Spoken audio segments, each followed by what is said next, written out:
વડોદરામાં સ્વર્ગસ્થ ધારાસભ્ય યોગેશ પટેલની પ્રાર્થના સભા યોજાઈ। મુખ્યમંત્રી ભૂપેન્દ્ર પટેલ પ્રાર્થના સભામાં સામેલ થયા।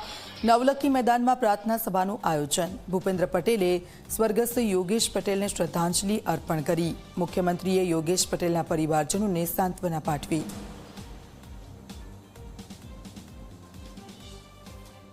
તો આપ જો વડોદરાના આ દ્રશ્યો સ્વર્ગસ્થ ધારાસભ્ય યોગેશ પટેલ કે જેમની પ્રાર્થના સભા યોજાઈ હતી અને ત્યાં મુખ્યમંત્રી પહોંચ્યા હતા, પ્રાર્થના સભામાં હાજરી આપી હતી, તેમના પરિવારજનોને મળ્યા હતા અને સાંત્વના આપી હતી।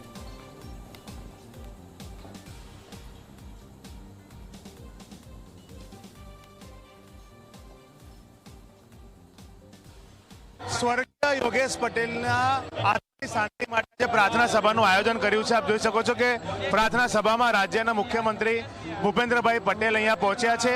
સાથે સંગઠનના જે મંત્રી છે રત્નાકરજી તેઓ પણ અહીંયા ઉપસ્થિત છે। તેમના પરિવારને તેઓ મળીને સાંત્વના પાઠવી રહ્યા છે અને જે રીતના વાત કરવામાં આવે તો તેમને યોગેશ પટેલને શ્રદ્ધાંજલિ અર્પીને તેમની આત્માની શાંતિ માટે પ્રાર્થના કરી છે। અને હાલમાં જોઈ શકો છો કઈ રીતના મુખ્યમંત્રી અને રત્નાકરજી બંને તેમના પરિવારની સાથે ઉપર બેઠા છે અને તેઓ બંને પરિવારને મળીને યોગેશ પટેલને જે ધર્મપત્ની તેમની સાથે મુખ્યમંત્રી વાત કરી રહ્યા છે અને તેમને જે પરિવારની દુઃખની ઘડીમાં તેઓ હિંમત આપી રહ્યા છે। જે રીતના વાત કરવામાં આવે તો ખુદ રાજ્યના મુખ્યમંત્રી અને સંગઠનના જે મંત્રી છે તેઓ અહીંયા પહોંચીને યોગેશ પટેલની જે આ પ્રાર્થના સભા છે તેમાં ઉપસ્થિત રહ્યા છે અને તેમને યોગેશ પટેલની તસવીરને પુષ્પાંજલિ અર્પી કરીને તેમને શ્રદ્ધાંજલિ પાઠવી છે અને પરિવારને આ દુઃખની ઘડીમાં ભગવાન શક્તિ આપે તે પ્રકારની તેમને સાંત્વના પણ પાઠવવામાં આવી છે।